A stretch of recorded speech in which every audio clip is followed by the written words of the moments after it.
আমাদের একজন উস্তাদ, প্রিয় একজন কলিজার টুকরা, আমাদেরকে খুব স্নেহ করে। হুজুরের মুখ থেকে আমাদের ভবিষ্যৎ পরিকল্পনা সম্পর্কে হুজুর থেকে একটু আমরা সাক্ষাৎকার শুনব।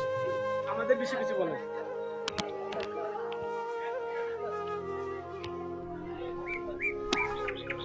আসসালামু আলাইকুম ওয়া রাহমাতুল্লাহি ওয়া বারাকাতুহু। সকল প্রশংসা আল্লাহ তাআলার জন্য যে আল্লাহ রাব্বুল আলামিন আমাদেরকে মাদ্রাসা চলাকালীন অবস্থায় মাদ্রাসার ক্যাম্পাসের ভিতরে একটি সাক্ষাৎকারে উপস্থিত হওয়ার তৌফিক দান করেছেন। আলহামদুলিল্লাহ। দুরূদ সালাম পেশ করছি মানবতার দেশের আশরাফুল আম্বিয়া সাইয়্যিদুল মুরসালিন খাতামুন নবিয়্যিন রাহমাতাল লিল আলামিন মুহাম্মদুর রাসূলুল্লাহ সাল্লাল্লাহু আলাইহি ওয়াসাল্লাম।